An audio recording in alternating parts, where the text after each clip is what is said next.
Craig Bjork, Cynthia Wilson, thank you so much for coming on the Happiest Retirees podcast. You're welcome. Now, you're coming to me live from Portugal, correct? That's right. Correct. So, okay, you're originally from Wichita, but now you live in, we went over this pronunciation and I knew I would butcher it, but Marinha Grande? Marinha Grande. Okay, Marinha Grande. okay. I have to correct you on one thing that's very important to me. I am not from Kansas. I'm from Oh. Seattle. You're from live together Seattle. in Kansas. But Very important. it's very important to me. Those are two very different cities. So different. Yeah. In fact, how did you, why don't we just get into a little of the romance here? How did you two strike up a connection being from two different parts of the country? We were playing a Pal Talk game called Gender Wars. It was a trivia game. Oh. And it was men against women. And every night we would be in there with this whole group of people, great people, same people every night. Got to know everybody. But Craig intrigued me because he was hilarious and he knew everything except how to spell. And as a writer, that was like almost a no deal. Almost a thing for deal me. breaker. Almost. And then I looked at his profile and I saw he was from Kansas and Wichita, and I had an uncle that lived there. And I asked if he knew him, just, chatting in the room. But I noticed that he was in a boat in front of this beautiful island, blue eyes, broad shoulders, single my age. I'm like, goodness. So I sent him a private message saying, where are you in the picture? And he said, I just got back from Belize. And I said, I just got back from Africa. And we started a conversation that's still going on. Wow. It was like, yeah. So you were both already big travelers, it sounds like. Right. Yes, it's our passion. We've been to over probably 75 countries between us. He's been to more. Oh my goodness. If you count the countries he was in not carrying a gun, I've been to more. But as a Marine, yes, because he's once you're a Marine, you're always a Marine. But can you say you're retired Marine? Right, I retired. You retired, but you're still. Don't Marines say like I'm still a Marine? That's a new generational saying.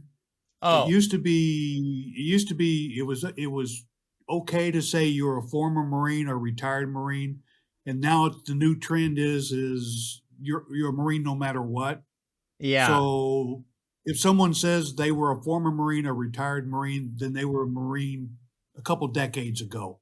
Gotcha. So it's just new terminology for the new generation. You see his medals in the background. The only thing we agree on is we never say ex-Marine. Oh, right. Okay. Leave that to the Army or someone, right? Don't the Marines, they definitely feel superior to the Army? Sure.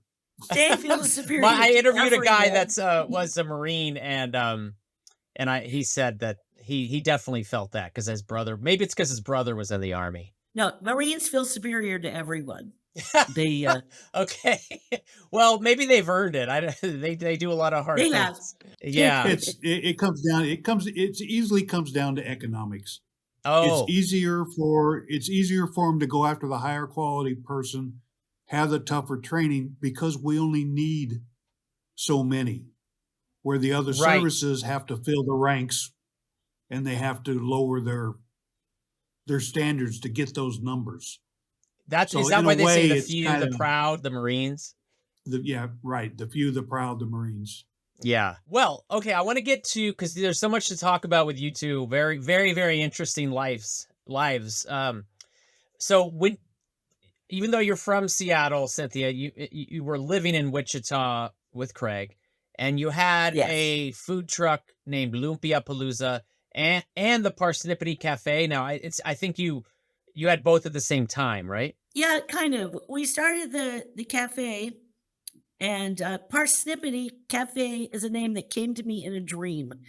I'm not kidding. Before I opened a restaurant, I was a private chef. I did home chef work and things like that. Never, ever thought of owning a restaurant. It literally fell in my lap. But before the days of ever having that, I had a dream when we were watching Food Truck Wars or whatever, that we owned a food truck called Parsnippity. And I went, well, when I woke Oh, up, I went, gosh, that's cute. And I Googled yeah. it, and there's no such word. There's a town in New Jersey that's similar, but it's not Parsippany. So when the restaurant landed in my lap, I named it Parsippany Cafe because I thought I'm not going to do better than that. And when I lived in Hawaii as a young woman, we used to eat a lot of lumpia, and I learned to make it, and it was just part of my life growing up with the kids and parties and potlucks, whatever. We always had lumpia. So I decided to put it on the menu as kind of an appetizer, and it was super popular. And one day, um, I had some leftover pulled pork, and I thought, I wonder what that would taste like rolled in an egg roll. Lumpia is a Filipino egg roll, so I wonder what Oh, okay. I was pulled gonna pork ask. like Okay. rolled in a lumpia, an egg roll, and dipped in barbecue sauce. So we tried it and took it out to the customers. Everyone liked it. So my sous chef and I were running around the kitchen putting everything in wrappers and apple pie filling, chocolate chip cookie dough. Oh my god, the chocolate chip cookie dough, incredible, fried. So I said, let's on Halloween have an event, and we'll call it Lumpia Palooza, and we'll have 10 savory styles and 10 sweet styles, and uh, we'll just people could come and have these. And the food writer who was so kind to me getting started, she really liked me and gave me a lot of press, put it in the paper. And on that day, on Halloween at our restaurant, he was dressed in a kilt. I was dressed in a winch costume. We served, oh, yeah, exactly. We served over 1,000 lumpia out of that restaurant. They were Holy cow. they were down the street. Our restaurant was in the Epic Center, which is the tallest building in Kansas. It's in the atrium of Oh, this office building. People were 4 or 5 blocks down the street in downtown Wichita. And so at the end of the day, we were just, we were hammered. I looked you at were him and said, loopy it I think out. we were looking at. I looked at Yeah. him and said, I think we need a food truck. And by April, we had one on the road, and it came out of the gate like a bullet train and was instantly lining hundreds of people along. That thing was a money machine. Um, Wow. and it was all just, I never wanted a restaurant. I never wanted a food truck. Uh, that kind of leads us into COVID Okay. So because you were doing that up until COVID hit, and that's when the dream of going to Portugal started? No, we actually had No. the dream of we were planning on retiring overseas somewhere. We thought of Okay. Belize. We loved Belize. I used to go. I've been there every year, 10 years with the Wichita State Geology Department, going down for their spring break, helping geology students look at the nearshore environment, reading rocks and things like that. Oh, We thought about retiring there. Yeah, after the Marine Corps, used my GI Bill, went to school for geology, and interesting. Okay. So the and study of rocks so and land well, it and was mostly deciphering where to find the oil and oh, gas. that sounds like a lucrative part of geology. Yeah. Yes, yes, more so than being the guy you bring rocks to and say, "What is this?"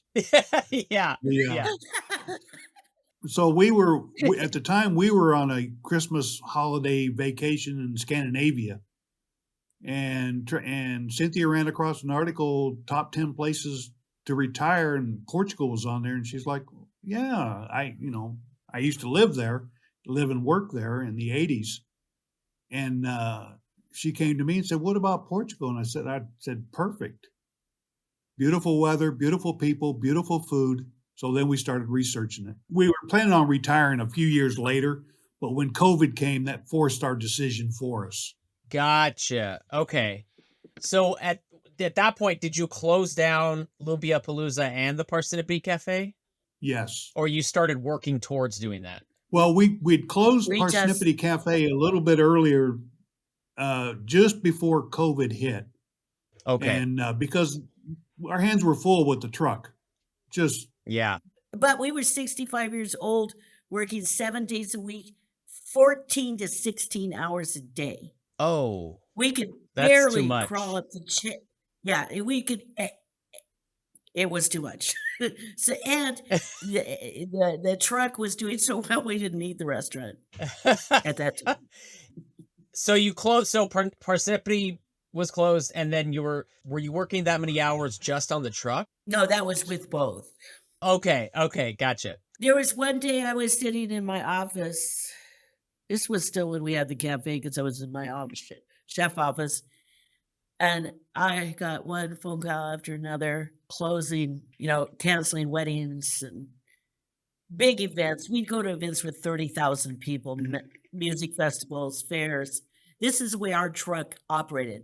We weren't that truck that's on a street corner somewhere. We only Oh, operated for huge crowds. We would do lunches in other businesses, and nobody was coming to work. So it was just like, and I just sat there and cried because it was over. Yeah, I mean, oh, and it was like 50 people called and said, your business is over because it was. oh man.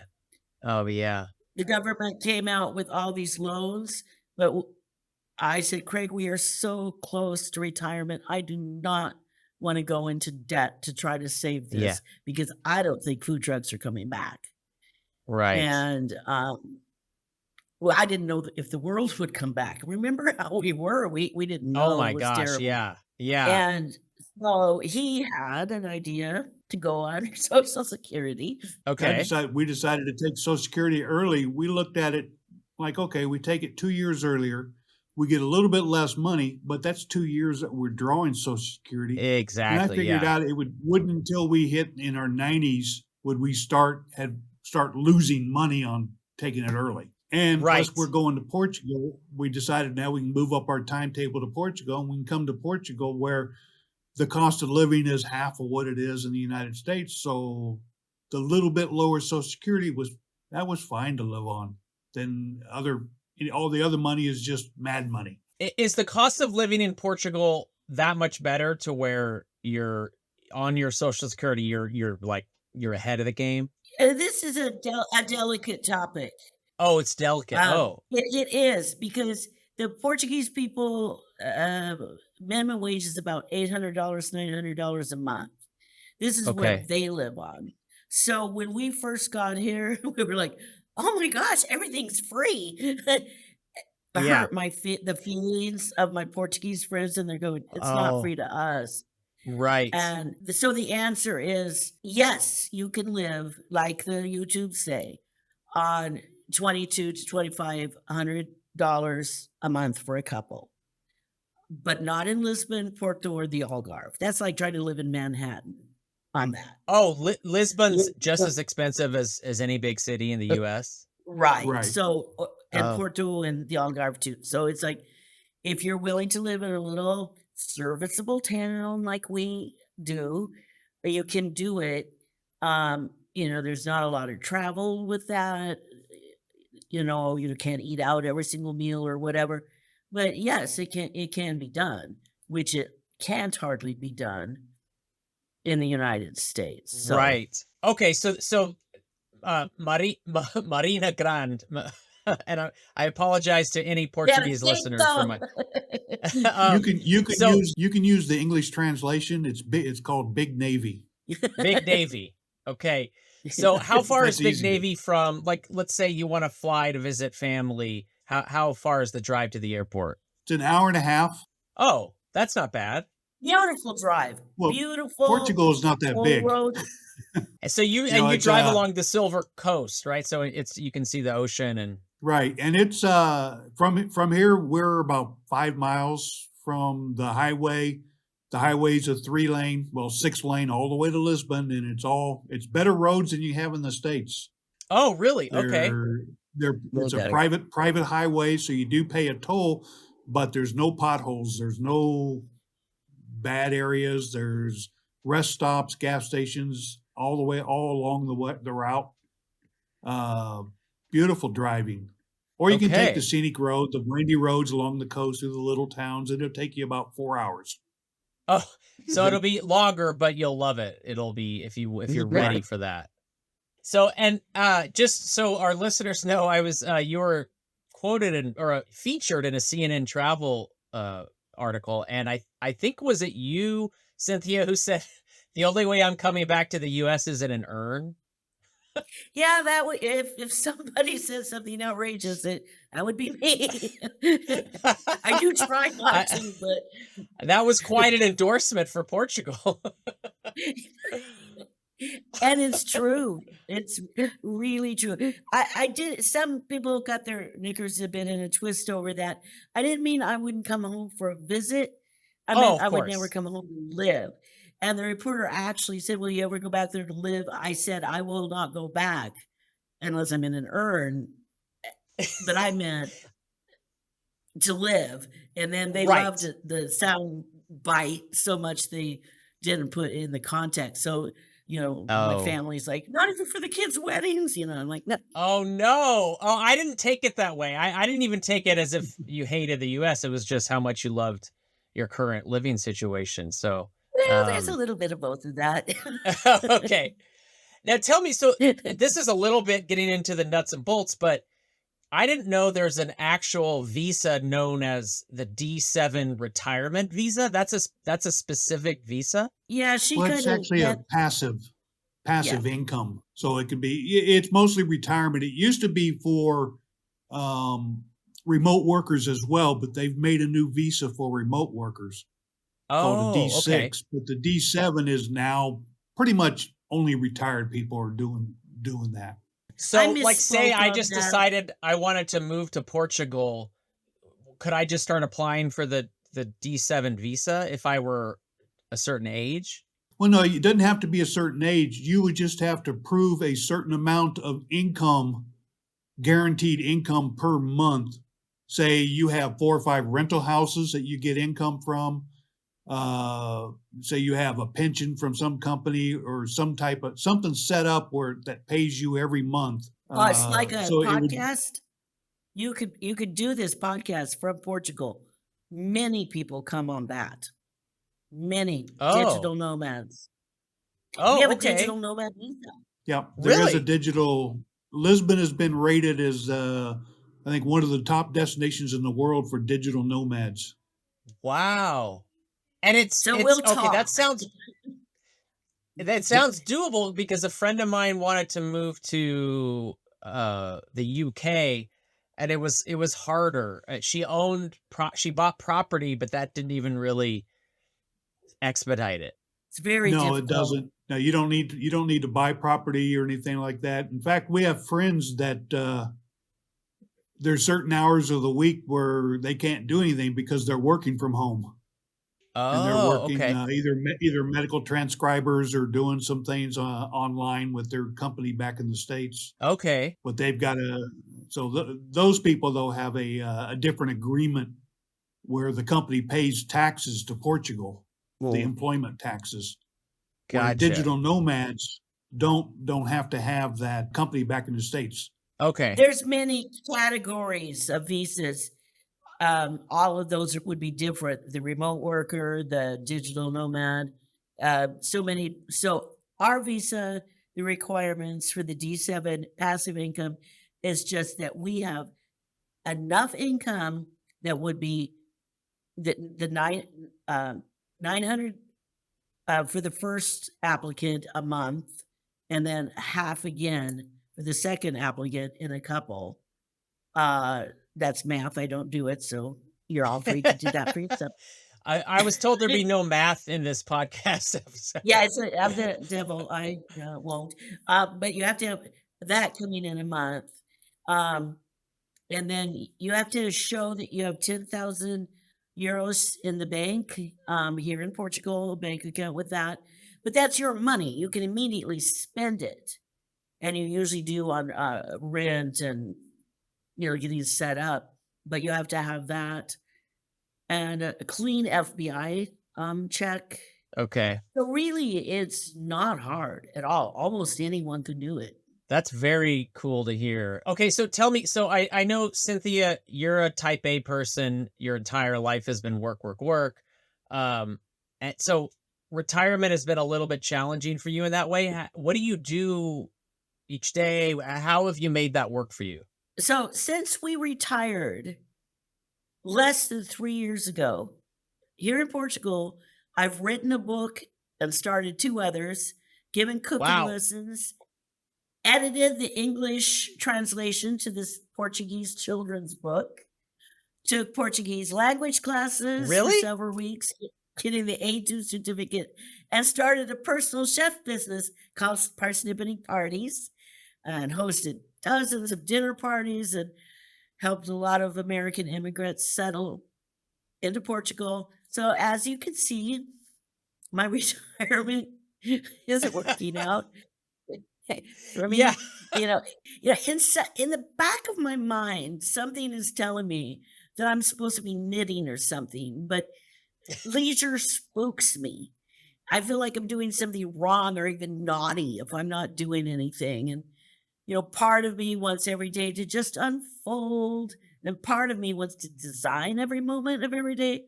I always have lived by calendars and lists. When my grandmother was my age, she was an old lady, in a different kind of way than we are Yeah. today. And she never left her little teeny apartment, and she watched her programs and her stories, and she read the Bible and prayed and embroidered eh, there on her little couch, and I just can't even imagine, being able to live like that. But I have to tell you though, here's one of the things that drives me. It's an essay I'm working on right now, called um, "My Last Can of Hairspray." So I don't buy product or anything. I'm kind of a wash and wear girl, and once in a while, like tonight, I put hairspray in my bags, and I needed hairspray, and I picked up a thing of hairspray at the store, and went, "That's a lot." And I said, "That'll likely be the last can of hairspray I buy." And that really, really struck me because it's true. And I have this pressure to get it all done. I have a major Broadway musical, and I won't say what it's about, but it's totally original, in my head, nearly written, Wow. lyrics and all. I have two other books nearly written, outlined. I have a list of 15 articles. I have this stuff, and I don't want this to be lost. I don't want. I just finished a book here, and I, you know, I, I feel like if I don't get these books out, or at least on paper, if I get them down, they're okay, because my son, who needs to write a book of his own called "Marketing Your Mother for Dummies," will happily monetize all of my intellectual property, which I've left to him and my daughter in my will. But it has to be there, So I just have Yeah. this hurry, although I'm perfectly healthy, amazingly healthy, but I don't want to die with my brain full of art Of good stuff. and of good stuff. Yeah. And I don't want to tell it all, but and not finished Yeah. with anything. Well, and I don't know what the Broadway musical is about, but I'm guessing it's not called Hairspray. No, I already did that one. I think I was 6 at the time, but So I really love hearing that. I mean, because that seems like what life is. If you still have so much to offer, you want to share it. You don't want to just sit in a lazy boy and clock out, you know? and let that atrophy. Let it just Yeah. waste. It's waste. If Yes. and this maybe sounds arrogant, and I surely don't mean to, but if I were to die with this head full of stuff, it's such a waste. Yeah, exactly. Well, I'm It, glad it you're would be still like, getting it. You're still getting it out there because the rest of us want to hear it. yes, I do hope that pretty soon my I love creating my work, the all my writing. Um, I don't like the business aspect of it. which is what drives my son out of his mind because he wants me to get very rich before I die. And Oh, so, but I've got to get serious about that, and he'll help me do that. well, Craig, what do you do each day? What your wife is really killing it here. What? How are you? Are you keeping up? Not at all. Make a few plant hangers here and there. I wake up, have my coffee, and realize I don't have to do a thing today. And you're happy with that? That's what you enjoy. I'm happy with that. I check the sports. I check the sports news, all the teams. I watch a little soccer. I make Christmas presents, plant hangers, things that my grandpa had taught me. Drive her around to all these catering things. I will say he does help me a lot with my catering work. He does the food art. I do really whimsical, uh, like making a cauliflower into a cat or peppers into a train or whatever, really whimsical stuff. But I didn't mention it before, but I'm visually impaired. And it's the Oh, least interesting thing about me. So I hardly bring it up, but I can drive, obviously. And so he does have to drive me to meet my social life, take me to God. here and there Oh, and anywhere. well, And if he you're has gonna to do have a a lot of, chauffeur, I think Craig is a pretty good one. yeah, and he does a lot of fetch and carry with all the, you know, catering Oh, that I gotcha. do. Okay. So he's my helper. I mean, I would be that lady sitting there knitting if I didn't have his help. So thank You're a you for team. that, dear. We are. Yeah. And do you both consider your motto to be joy is my default state of being, or is that more just Cynthia? I That's don't think I've mostly ever just seen him Cynthia. joyous. I'm happy. I'm happy with just observing people. I can go to the park and sit all day and just watch people. So but you found a balance, like whatever you're doing seems to be working. You seem happy. Yeah, she does the talking, and I just watch people. We say, I'm the circus, he's the audience. And my best friend in the world, Brenda, she's an introvert too. And she says, we just like watching. They- But you both have core pursuits. I mean, you've already mentioned a bunch of them, but Cynthia, you also love genealogy, I think. yeah, I've been, since I was a little girl, very interested in genealogy because my grandmother immigrated from Denmark as an adult. So it Oh, was the Danish part was very much part of our life. She had all these pictures of these beautiful thatched houses with these big families in front. And I was always very interested in those people. And in my ancestors, just in general, I think I'm big on legacies. That's the part of okay. like the hairspray thing. Who were there? What part of me is from them? It's like my Danish grandmother immigrated from Denmark to the United States. Her mother, as 14-year-old, immigrated from Sweden to Denmark to get a job as a maid, where she met the gardener, my great grandfather, and they got married. So I come from a line of immigrant women, right? Hmm. Yeah. Which and to be an immigrant woman says something about you. It takes vast courage to do this. And Well, so I liked how you described who you wanted to be in Portugal. You didn't want to be an expat, you wanted to be an immigrant.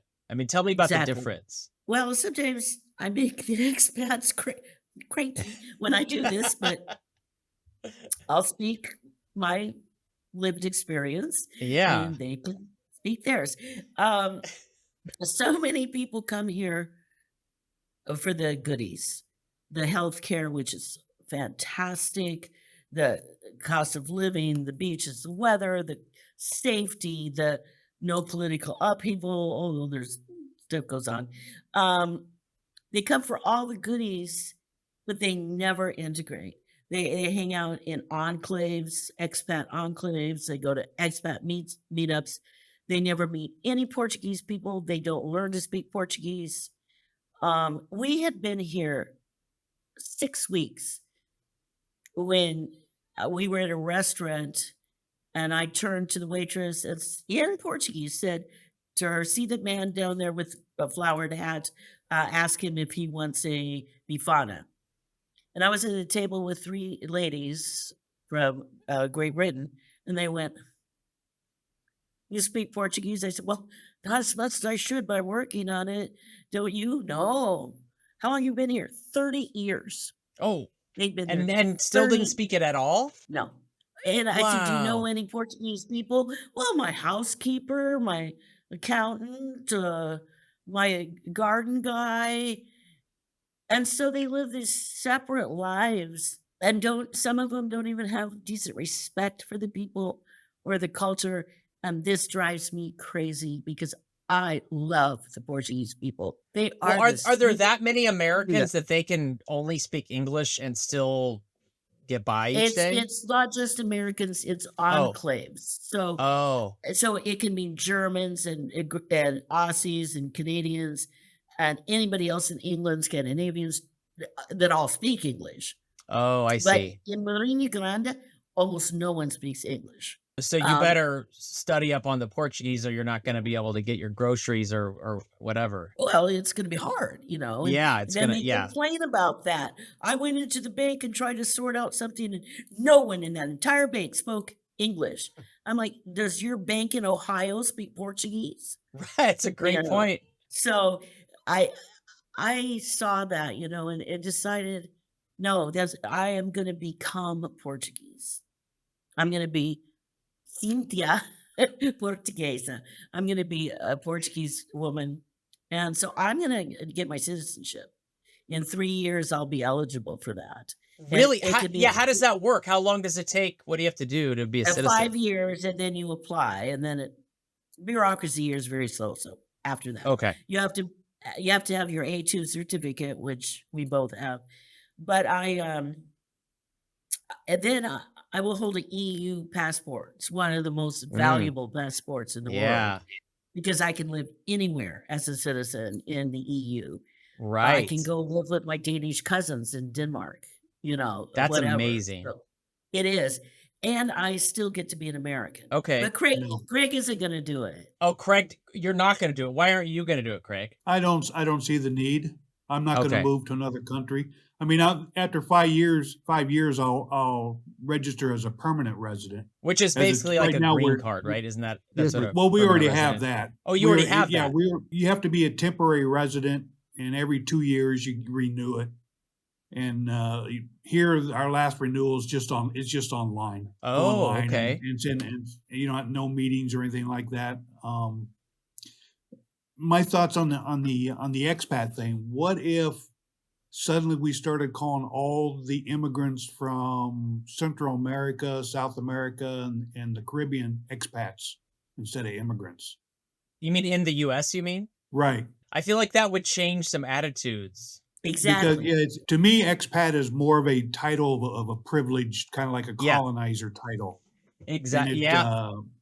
they try to say, well, expat means that we don't plan to stay here. We're going to go back home. But there It is no expat visa. so it's just sort of a So title without a it's kind of a way of trying to say you're privileged and they're not. Because the exactly. other people, like the Brazilians that immigrate here and the people from Africa, they don't call themselves expats.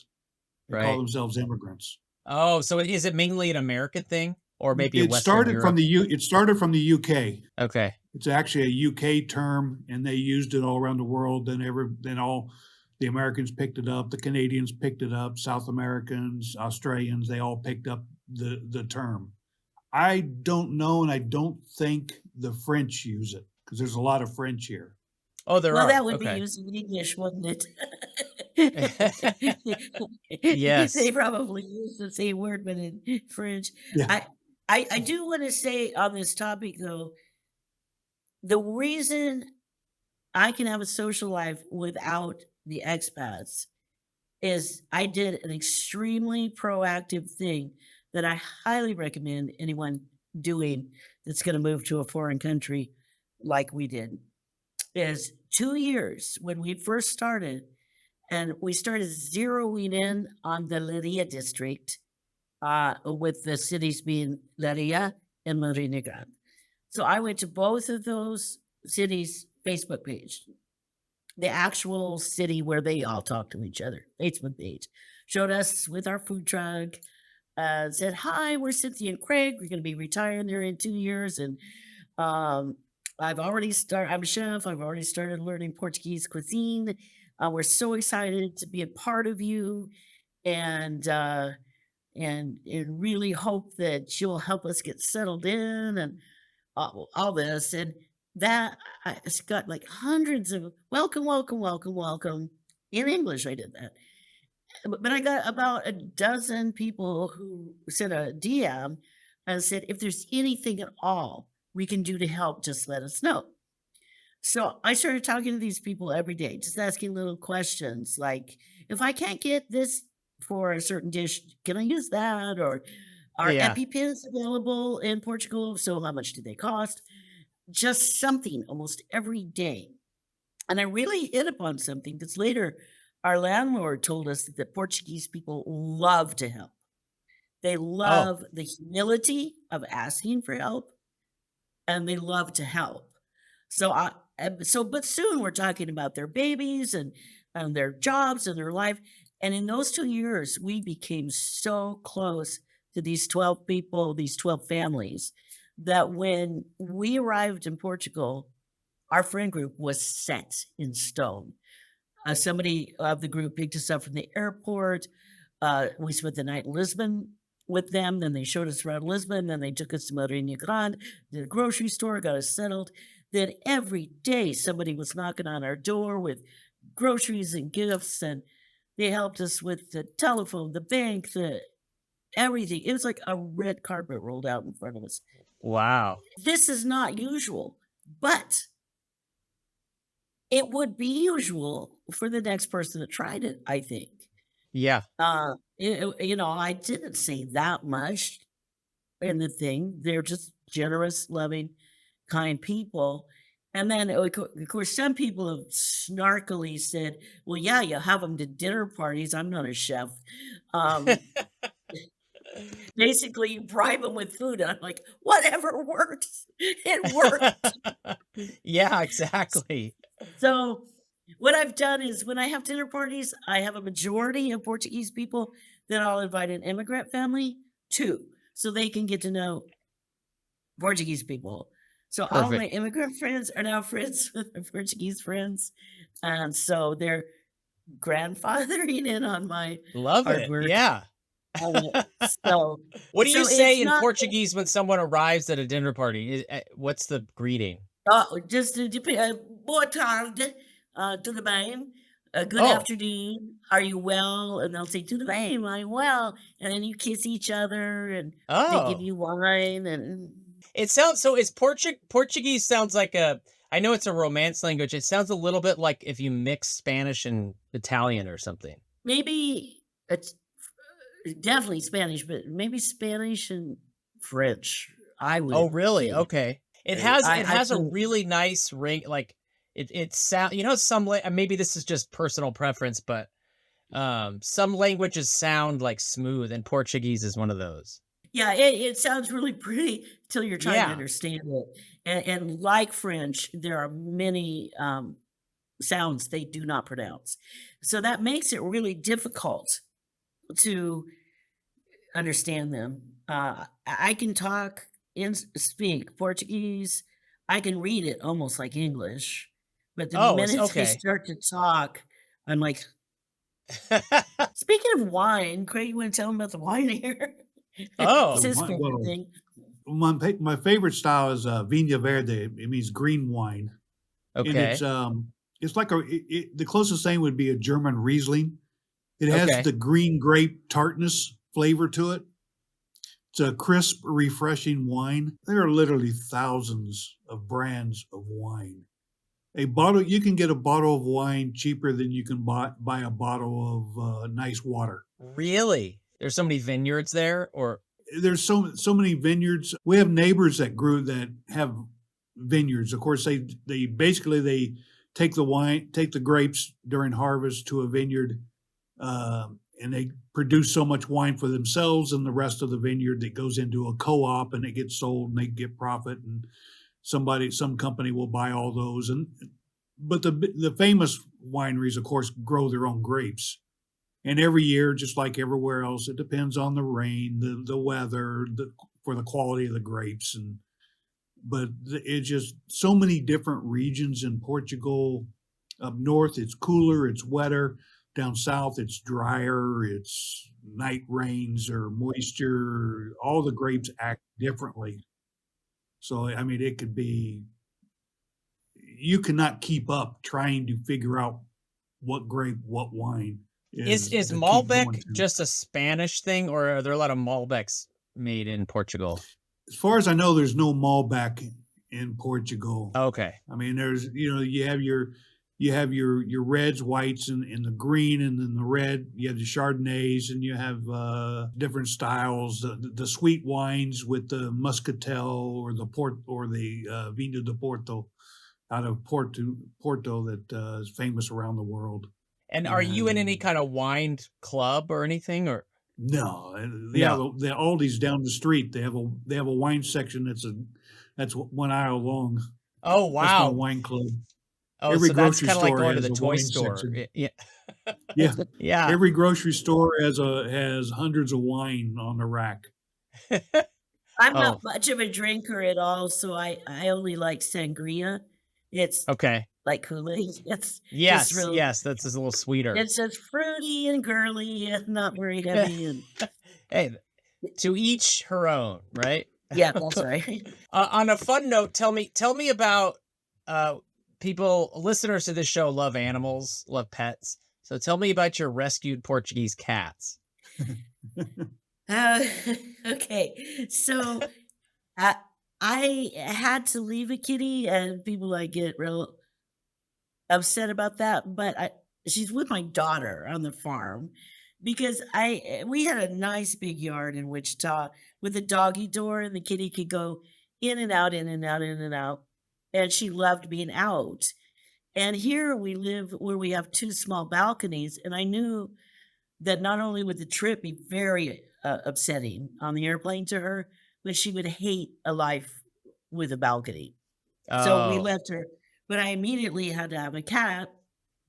So I went to this wonderful rescue, the Kitten Connection in Caldish, no, Peniche, excuse me, because these women spend their own money really taking care of dozens of cats and dogs.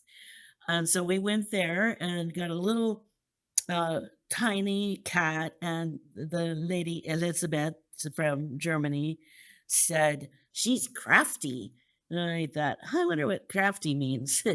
But she had these little round eyes like an anime or something. We just loved her. So we got her, and I named her Rania Joia Fofa Maria de Silva. wow. And yeah, that means um, Queen, uh, Fluffy, Jewel, and Maria de Silva is just a very Portuguese name. So I wanted this long Portuguese name. And this cat is a circus cat. She's crazy. She can open doors, she can open drawers. She climbed along the balcony like a in a circus act. She's just crazy. So I told the ladies, "You have given me a crazy cat," and of course she's hilarious. Yeah. And they said, "We said she was crafty," and I said, "Crafty and crazy are two different things." But they said, "Well, the solution is to get her a mother cat. We've just had this cat come in. She's only 8 months old. She just had her first litter, and they've all been adopted out, and she's been spayed. And she get her, and she'll mother Joya, and she'll be calming. She's very cuddly." And so we got her, and I named her Rania Doce Florabella de Portugal, I love it. because sweet, beautiful flower of Portugal, queen, sweet, because they're both queens, and so she is much calmer than Joya. But Joya is still a circus cat. But you know what?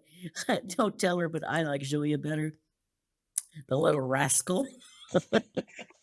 I won't say anything. Yeah. The other one's all like calm and curled up and purr, Joya. She makes me laugh. So okay, so tell me, just kind of as we wrap up here, like, do you have any advice for other retirees that maybe want to try to be as happy as you two are? I'd like to hear from both of you. What if you maybe you have the same advice, different advice? Well, I had the benefit of living and working here for a year and a half in 79 and 80. So I already knew what the people were like. I knew what the food was like. I thought I knew what the traffic was like and the living conditions, but I had not caught on to the explosion of immigrants. So we originally I'd wanted to live in Nazaré, which has the Okay. world's largest surf waves. Oh. It was a quiet little fishing village nestled in between the cliffs and the ocean. About 1,000, 1,500 people, and that was it. One hotel, a couple nice restaurants, a lot of fishermen. Now it's probably 20,000 people, tour buses everywhere. And so I decided, well, we can't do that. So what we did is we looked in regions, went on the sites like searching for a house or an apartment or whatever your budget can afford. And then when we found a listing that we liked, I would go to Google Maps and then I would look at the area from Okay. above where all the cities were, the area, then go and walk the streets on Google Maps because it's all the cities have that here. So you can walk down the streets in these little towns and see what the neighborhood looks like. And we did that, and we decided on Marina Grande. Because we're right in the middle of everywhere we wanted to go. 30 minutes from Fatima, 30 minutes from Nazaré, 10 minutes from from private and public hospitals and all that, major shopping, 10 minutes from the different beaches. So it's perfect. So your So I would tell recommendation would be people, to do some research, and if you can afford it, go there before you move there to see yeah, the what you really easiest way want. would go to YouTube and just Sure. type in Portugal in the search bar, and there are literally hundreds of videos from the last few years of people touring Portugal, showing different cities, drone footage from areas, people discussing how they got their visa, all the steps they went through to get a visa, and just watch the YouTube videos. Oh, okay, that is very good advice because because it is expensive to try to go live or see a place before you actually move there. So YouTube to the rescue. How about you, Cynthia? What would you tell to other aspiring happy retirees? Here's your sound bite. Embrace the retirement you want. Don't let other people define your retirement. Don't say, I know, there are those that, Cynthia, you've got to slow down. You've got to relax. And that's not the retirement. Well, even if I wanted it, that I can do. It's not possible. If your retirement means staying in Idaho and playing with your grandchildren all day, do that. If your retirement is moving halfway across the world, make it happen. If your retirement is playing golf in Florida, well, whatever you want, would be good. So just embrace the retirement you want. Go after it with the passion you went after your career, because we're living a long time now. So your retirement, if you use hairspray faster, you might get to buy lots of hairspray, and there's lots of years. So you want it to be a life you want. That's my word on the Well, topic. you weren't kidding. That was definitely a usable quote, and we might even be able to get Aquanet to sponsor this episode. There you go.